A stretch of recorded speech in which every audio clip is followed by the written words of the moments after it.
We see you on Facebook, Doug. Sorry. Hello. Okay, well, on behalf of Force Space, thank you everyone for joining us today, everyone at home that was listening in, and of course to SuperContinent for participating with us to do this kind of live stream, live in the space at Force Space. It's really exciting to have you all here from all over the world. We're gonna get you to say hello, hopefully. One by one, and then we'll have hopefully we don't have a lot of time, I suppose, but a little bit of a discussion just to see kind of what how you're approaching this and kind of your thoughts about this. Just want also to thank Eldad Sabare and David Ogborn, Eldad of course from Concordia, helping us to coordinate this. Maybe Eldad, could we jump to you first just to introduce yourself to everyone that might be watching?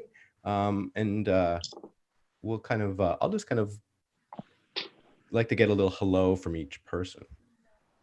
Yeah, just a little hello. I'm Eldad Sabari. I'm from Concordia University. I coordinate the electroacoustics program. Celeste. Hi, how are everyone? I'm from Colombia, Medellin, Colombia. Actually, I'm a guitar player, but I've been working with live coding like for 6 years now. Okay, good. Thank you. Melandri. Well, actually, my name is Melandri. Thank you. It's a very unique name. I'm very aware of that.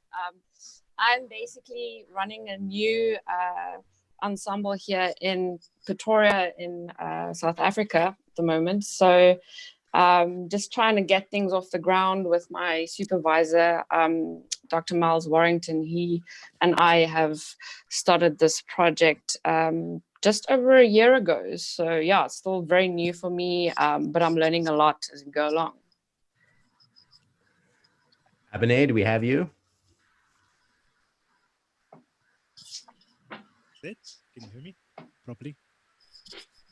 Oh, yes. Yes. I can hear you.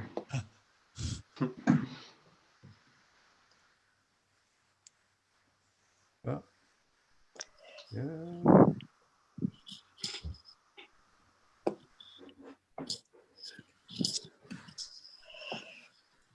We lost you, Abhinay. Can you hear me still? I'm just on this new mic setup. I hope that works. There we go. Yeah, is it working? Oh, cool. I can hear you. Good stuff. Yeah, so I'm Abhinay Poparji. I run something called Algorave India in Korea, which is kind of like a stop lab, but we have been basically trying to spread live coding scenes all over the country. We actually did a VR event yesterday, a live streamed event, something similar to this, but it was like all the other performers that we haven't seen yet coming out from the country. Yeah, that's where I come from. Chiho, are you there? Hello. Hi. Hi. Can you hear me? Yes. Okay. I'm Chiho Oka, and I'm in Tokyo. And I'm a musician and a student in Tokyo University of the Arts. Nice to meet you.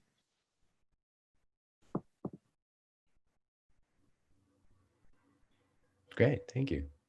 Okay. David, do you want to say hi for us? Hi, everyone. My name's David Ogborn. I live in Dundas, Ontario, which is just outside of Hamilton, Ontario, which is just outside of Toronto, Ontario. And thank you all for listening and watching us today. Thanks, David. Jessica. Wait.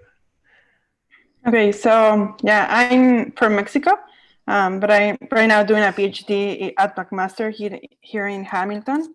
So yeah, I'm a visual artist. I wasn't doing visuals for SuperContinent, so it's nice just to not do visuals and do more music and explore with music. So yeah. Great. Mina? Hi, everyone. Can you hear me? Yes? Yes. Great. So yeah, actually I pronounce my name Mina. So I Mina. pronounce with the French pronunciation. So I'm Mina Marie, and I'm a musician and a live coder. Normally I live code with Sonic Pi. So I'm picking up tidal cycles for joining SuperContinent, and it's been a really great learning experience for me. And normally I perform under the name Earth to Abigail. And that's what I do, live coding, music. And thank you all for listening. It's great to be here. Thank you. Shelley, hello. Hi, I'm here in Newcastle in the north of England, where it's very cold and wet today. Doesn't feel like summer. And I am a researcher at Durham University. I work on a project that's to do with AI and music in the browser. And alongside that, I work on a bunch of different projects that are all to do with live coding or networked music making. Thank you. Eldad, I'm going to jump over to you because I think you might have maybe either of you, but any of you, but just a sense of who might best answer some of the questions we were kind of thinking of. But definitely looking and listening to the performance today, one of the things that's really highlighted maybe for our larger audience is just the nature of collaboration and remote collaboration and how essential that has become now. I would be interested to hear kind of just the group's thoughts on collaboration, on their own approach to that, specifically maybe within SuperContinent. Maybe you could take a crack at that, Eldad, to start that off.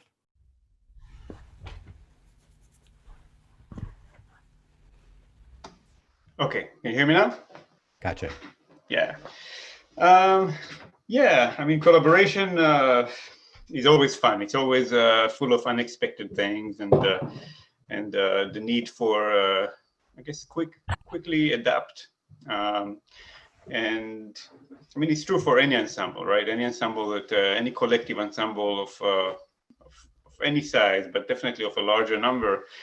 The challenges of collaboration are interesting, and they also generate, well, sometimes very rich, maybe too rich moments of a lot of stuff. And in the case of Estuary, sometimes because it's a web-based or a browser-based program, sometimes also just an overuse of resources that ends up in clipping and clicks and stuff like that, which is kind of cool because beyond the musical element that requires for us to just pay attention to each other and make something that sounds good, we have extra restrictions. Part of them is the live coding environment. Part of them is the resource, the limited resources. Whatever it is, it's a combination of things that we have to, in real time, be aware of and respond to. And I like that because I think anytime there are restrictions of any form, it kind of like pushes our creativity in different ways. And it definitely pushes our awareness and attention. And every time we rehearse, every time we perform, it sounds different. And every time we get, to go in different places and respond in different ways. That's really what I love about collaborative work, and especially improvisatory collaborative work, because there's a lot of unknowns that are kind of like hit you in the face and you have to respond to. And there is a rush with that, some kind of or the stakes are high because you're live, there's no room to go and edit. Beyond doing that at an individual level, each one of us, the fact that we're doing it as a group and something has to sound good together, to me, that's it's just fun on the social, kind of aspect of things. Yeah, I mean, there's a lot more to talk about, but I'm sure everybody has some interesting thoughts as well.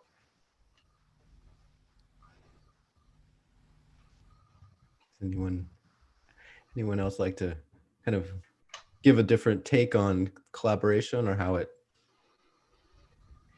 I'm interested in the Estuary platform specifically for collaboration, and maybe the idea of live coding as visual, in the sense that you can see what your collaborators are doing while they're doing it.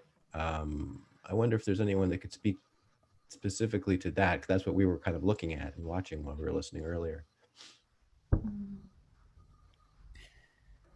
Yeah, yeah, I suppose it's interesting actually, because I suppose in some ways that's not that much different to like a normal like acoustic collaboration, because if you are playing a guitar and a trumpet, you also see your collaborator and what they're doing. But yeah, I suppose the difference with Estuary actually is that you lose the like physical connection, and you only have like the guitar or the trumpet in front of you and not the person who's like operating that. And so that's kind of interesting. But yeah, I think, yeah, maybe something that's a bit different as well is like there's like yeah, I suppose as I'm like just learning titles, sometimes I see someone's like using a particular function, and then so I like take that and I try it out, and that's something that you maybe couldn't do with a like normal acoustic collaboration. And so you're always like learning from other people's like tricks and tools and like what they're doing. So it's one of the interesting things for me. Yeah, it was. Sorry. Go ahead. No, I just wanted to add that to me, I mean, the fact that it's happening online and that we're actually not tied to the fact that we need to be together physically at the same place. Because Shelley was right, it's actually quite, I feel it's quite the same as I experience in like working with bands and things like this. Like it's quite the same musical collaborative work that happens, but the fact that we are not bound to a physical place for me has been a revelation, because that's been my major struggle as a musician.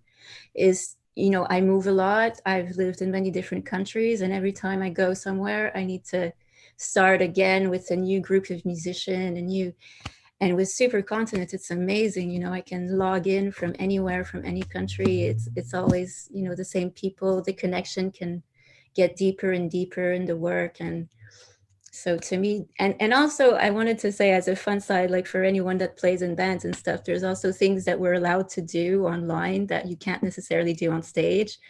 You know, like, you know, the backstage of having the Slack channel open and being like, okay, what's going on now?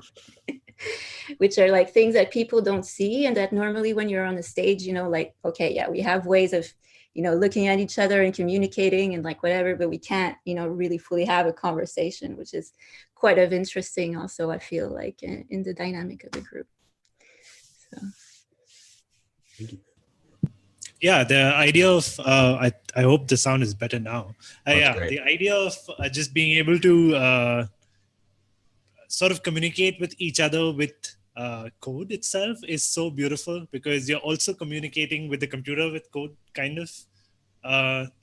And we're just able to pick up ideas in terms of, I think a couple of us were doing it just today itself, where the same rhythmical figure was being pulled into in different code windows, and kind of everyone was doing it differently. Like this, the code itself was different, but the results that would come out would fit. So it's almost like in a different people doing it on a different instrument altogether. Yeah, I would like to add that. Well, this is the first time that I met some of the people in SuperContinent. I think I have just met with 4 of them personally. So it's like actually interesting because I know them through their codes. And I know Shelley and Eldad and Abhinay, they always do a lot of like very complicated stuff in titles. I'm always looking at their codes and saying like, what are they doing? Because it's also like a way I can learn new functions. So yeah, and just talking about Estuary, I think these kind of tools, especially like right now, are very important, because when you are collaborating with people that they don't live in the same like physical space, like even not in the same city right now, just in the same physical space, it's complicated to use other kind of tools, or maybe you have there's latencia. I don't know how to say latencia in English. I just forgot how to say it. But kind of like the time in which maybe you produce something and the other hears that. So kind of like estuary platform reduce that time, and it's a little bit easier to collaborate without too much technical equipment. Like obviously there are some problems. We had problems with the audio and because we are streaming at the same time. But I think when collaborating with others, it's a very interesting platform. Yeah, just to work with somebody in another part of the world. I was wondering about the visuals in terms of how the kind of collaborative element that the visuals add in. Is there someone that would speak to that? Well, I was doing the visuals today, and I think that's been a common pattern that we take turns doing visuals. Like there's someone who does it for a while and then someone else that does it for a while. We've occasionally done things where multiple people are doing visuals, and I think it would be cool if we did more of that. I think part of the reason why we're sometimes shy about having multiple people doing visuals right now is that we're using this language called Punctual to do the visuals.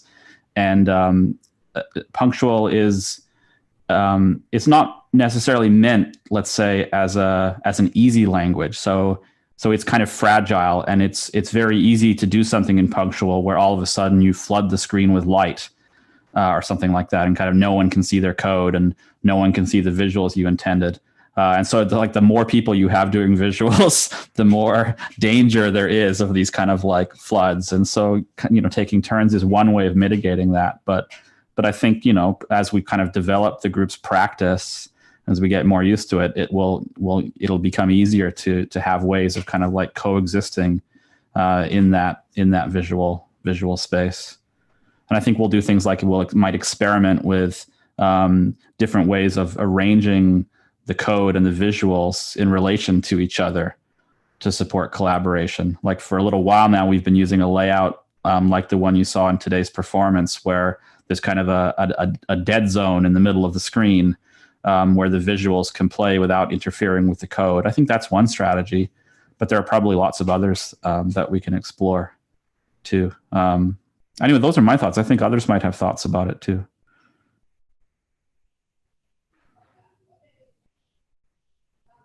Jessica? No? Yes. Yeah, I think I'm guilty of doing very brightening visuals. We all are. And then everyone is like, oh yeah, we cannot see our code anymore.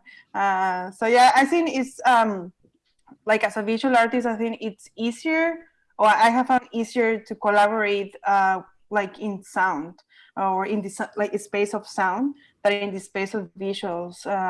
Sometimes visuals, they compete to each other and even they block each other. So for that reason, it's kind of like, it's a little bit more complicated. You need more time. Yeah, so yeah, but I think it's interesting that you have all this language, and well, in history we have Punctual that does visuals and also does sound, and then we have Minititle, and we're working in another language that is also for visuals. So yeah, I think it would be interesting to just explore different ways to collaborate with visuals without obviously saturating the screen all the time. So yeah, I hope we can get there in the future, obviously with more practice. Yeah, I think for me specifically, I do visuals in another language called Hydra, but just getting the hang of Punctual has been a bit of a task. So I think at some point I'll jump in. Has everyone tried doing the visuals also, or is it sort of no? Huh? Okay. There are musicians. Usually, musicians are scared of doing visuals. No, but it's not. Absolutely. In my case. I think this is what David said. It's just because Punctual is a language he made, and I think at least me, I haven't made any tutorial about punctual, so I don't understand what are they doing with the visuals. Oh, I do visuals too, but with my own language, but I cannot do it with punctual. So for me, it's very hard to write something in punctual and then put it into the ensemble. It's easier to do title. I use another language for doing music when I'm doing my own performances, but title is not so complicated, so you can learn easy what other people are doing. For example, what Jessica said, Shelly is a great teacher here because she uses a lot of code, so you can read what she and then you learn or pieces of code. When I read the punctual code, it's like I cannot really understand what the code is doing. So I think the thing is about the language. So sorry, David, but that's what I think about punctual. I think it's also like partly to do with the ensemble context as well, because it's like I also do a little bit of visual sometimes, like when I'm like on my own or like working with just like one person. But it's like in the ensemble context, you're always like negotiating anyway, and so like somehow it feels like a bit easier to stick in like the sound zone because I know that, and so like I found it a bit easier to like fit into this new context of like a big ensemble with like lots of different people when I'm at least like doing something that I know how to do, whereas like experimenting with like a whole new like visual paradigm and a new language, it seems like a little bit scarier in this sort of like big ensemble context. Yeah, I think one thing I wanted to add about punctual, it's I guess we've sort of developed to doing mostly visuals in it, but it does have sound. I think when David created designed punctual, which is still a developing language, the main idea was that you'd be able to use the same functions and the same processes for both sound and visuals. And the sound in punctual, which I've played with a little bit too, is kind of like a complement to mini title. Like title is mostly sample based and doesn't have synthesis in it. And in punctual, you have synthesis that is kind of works in some ways similar, at least in the beginning, to the visuals in terms of the language, like the syntax and the processing. But another thing I wanted to add, the decentralized element in SuperContinent and in Estuary extends to many other things. I mean, we know the geographical decentralization, but there is also a language decentralization. There are multiple languages that can work together well, you see punctual and mini title, but there's a bunch of other languages, some smaller, some created by some people in the team. But the idea is that you can have multiple languages, constantly adding new languages, but that can work together in sync. So there's many levels of this sort of neutral. I wouldn't call it neutrality, but or some form of diversity or inclusion in many parameters. Geographic, language, operating system. That's why it's on the browser.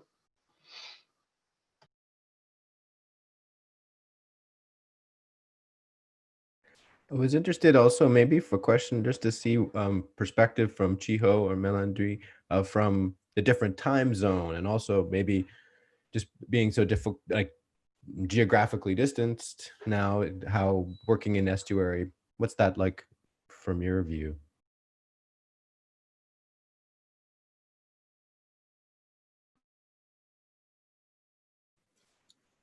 Yeah, I usually make music with tidal cycles or super collider, like algorithmic composition software. And I'm sorry. And I'm always always make music alone and super focused on alone world.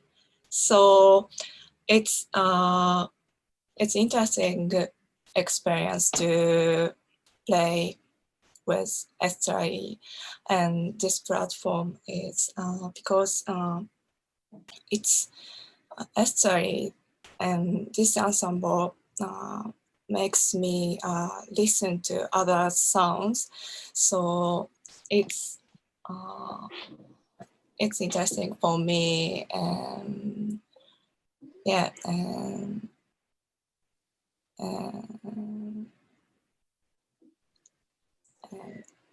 also geographical distance is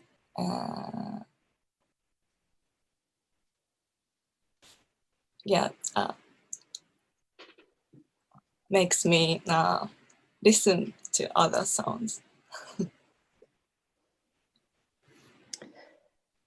Well, from my side, I've really been enjoying being part of this group. It's like I said earlier, it's very new to me, but I've been spending quite a bit of time with Tidal over the last year and really trying to understand how it works.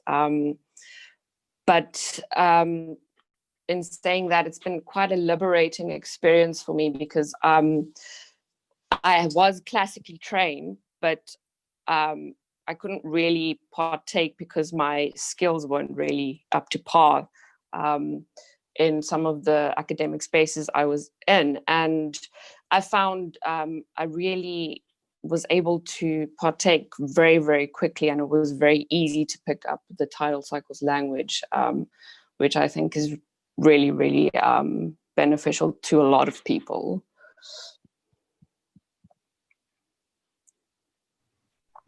Thank you. Maybe I'm conscious of the time. We kind of went a little longer because to kind of make up for the extended performance. But maybe Eldad or David, I just wanted to know maybe if you had any kind of final words or kind of how people might want to get involved or kind of future directions of the SuperContinent. Anyone else can answer too.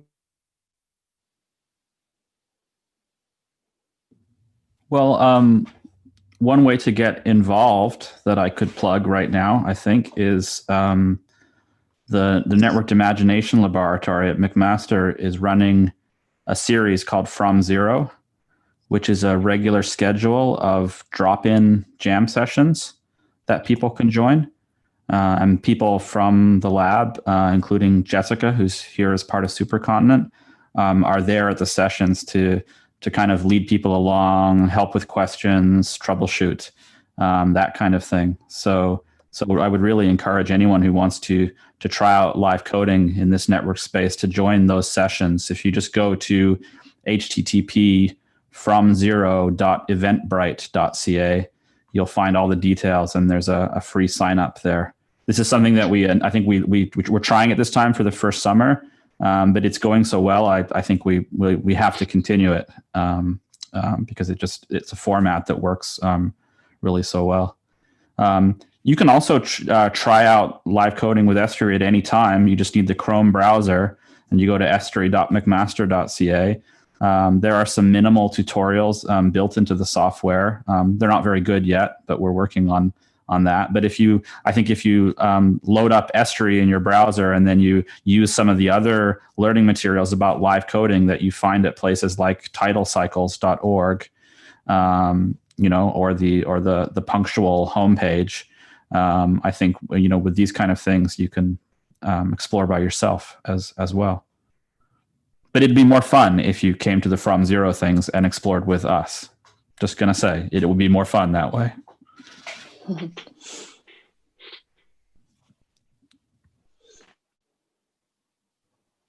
Eldad, do you have any? Oh, so Jessica. Sorry. Yes, because I'm just checking the chat on the YouTube, and somebody is asking us how we manage to practice.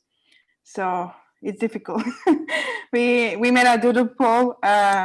Like, for example, this year, it was difficult to find a time where we can practice. So basically we practice half an hour each week. And sometimes that half an hour goes to an hour. But yeah, it's difficult because like we have people from Japan, South Africa, Colombia, UK. So yeah, it's kind of like to manage to find an hour so that we can all be there. I think what helps that is that we're musicians and our hours are kind of like all over the place anyways to begin with. And I don't have much to add, just I guess, one of the things I thought about, and I've been doing various types of telematic performances before, but once you're in the rehearsal or in the performance, it doesn't feel like you're in different places at all. Like it feels like you're in one space. You forget about the geography completely. So when asking about being geographically distant, I think that it's mainly logistical, right? But but once you're in, like you're all in one space, one virtual space perhaps, or one digital space. But it feels like you're in the same place. Yeah, I actually started talking to David about like S3 itself way before I joined SuperContinent, and the main idea was to try to like Tidal Cycles is great as a language to like teach people live coding, but when you start installing it on your computer, it's so damn hard. There's so many different components out of that, and the way S3 makes it so easy. Like you just go to a website on your browser and it just works by itself. So I've been pretty much this whole week I've been telling people every day that okay, just go check this tool out. And I myself live in a small town, so all the gigs that I've set up have all been in bigger places, the capitals from various states and stuff. So that way S3 has been really nice that it lets me sort of engage with different musicians even in the country.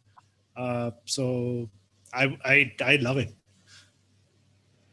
And the thing Eldad itself was talking about, like just like you think you're in a different space, but just as soon as you start working with it, it just seems like you're just talking to someone right there.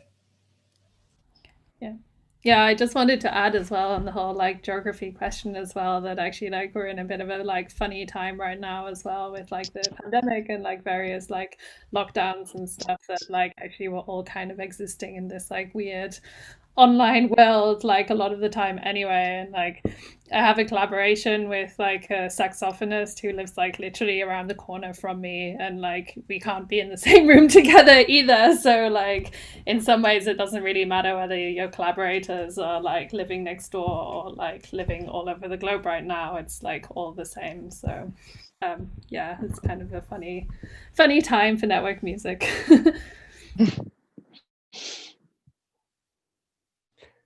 Can I also make a very sneaky tiny plug as well, because I run a festival of network music. So if people are like interested in this idea of like collaborating with online technology, we're having a festival in July, which is going to be the 15th to the 18th of July, which is going to be like a lot of online performances and also workshops as well about using network technology for music making. So that's all going to be online, and there's details at networkmusicfestival.org. So if people are interested, then tune in for that. And it's free. It's all free.